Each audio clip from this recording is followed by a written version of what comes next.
Are you telling me in Ghana there are no issue with pricing? No, there are issues, and again, um, so here's the nature of the problem. It's mostly caused by the new entrant farmers. So he comes in, he hasn't figured everything out, and sometimes what he was told he could produce with, he gets midway, he runs out of money, and he's in a desperate situation to sell.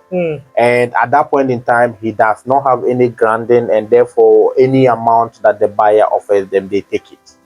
All right. So once you begin to make a lot more people aware of this, and in Nigeria you have so much of that. I would say half of the people producing fish in Nigeria are mostly new entrants or very small holder. They don't have enough bargaining power. Exactly. All right. And these have tend to happen to them.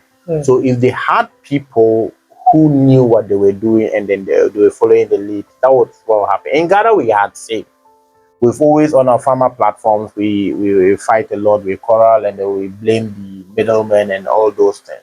But since people, those who began to understand these things, began to understand. I mean, if the price drops and you cannot up price, you drop your production. It's basic economics 101. All right, you drop supply, and then that bounces back price a little bit. So you need to understand what works for you, and to know what works for you, you need to understand your numbers. All right, a big farm would be able to drop prices, and they are fine because they have economics of scale on their side.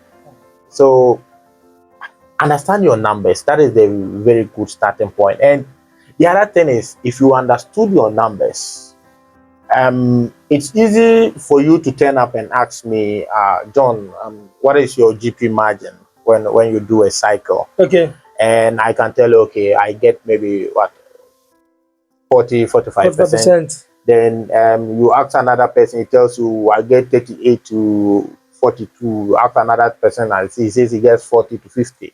Now you look at your own numbers, and if you are doing about 10-15%, you know you are way off. That's true. You understand? That's true. Then it begins to inform you that there's something I'm not doing right. Then you begin to ask, okay, when you take, let's say, swim ups, what do you do till this stage? What do you from 1 gram? What do you do till this? From 15 gram, what do you do? They will now start walking through their process and comparing it to your process, and you find gaps, and then that is your first way of beginning to level up or improve. Yes. Thank you very much for that.